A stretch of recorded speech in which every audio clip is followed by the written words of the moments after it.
If you live in a city, chances are you're familiar with these birds. They're almost always hanging around, pecking at food scraps and generally being a nuisance. That is, if you don't happen to be a cat. While these birds may seem like they're just city pests, that couldn't be further from the truth.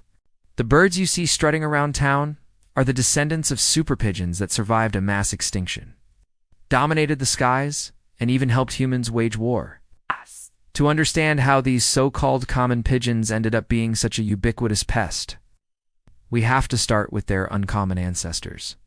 In the 1800s, scientists discovered a strange rock in Wyoming that contained an imprint of something that looked like a giant bird's foot. They assumed it must have belonged to an equally large, terrifying monster, and paleontologists have since uncovered many more fossils of this mysterious beast.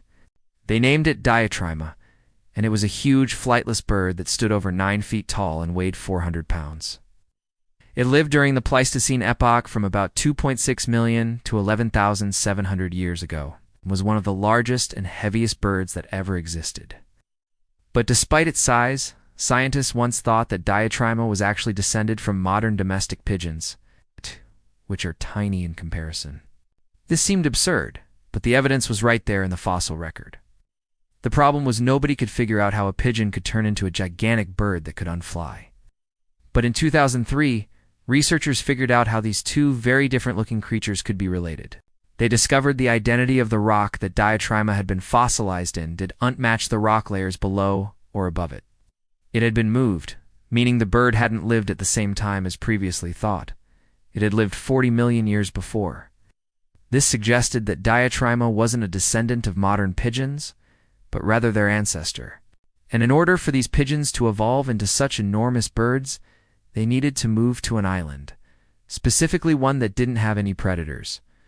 Because that's usually what causes a species to evolve larger bodies, no natural enemies.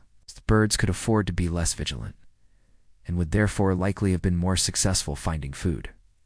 Over time, these big birds laid eggs, and those eggs hatched into more big birds until eventually they took over the entire island. But while the fossil record shows us that these giant flightless birds did exist, it doesn't tell us what happened to them. For that, we can turn to a book called The Pigeon, The Story of the Rock Dove. In it, author Carl Zeiss writes that most of the world's animal species disappeared, about 11,000 years ago when the last ice age came to an end. But the pigeon was one of the few survivors. In fact, all living pigeons can trace their ancestry back to a single pair of birds that lived in the Middle East around 14,000 years ago. This means that today's pigeons are the descendants of the survivors of a mass extinction, which is kind of ironic considering how widespread and numerous they are today. But according to Zeiss, it was this very adaptability that allowed them to bounce back.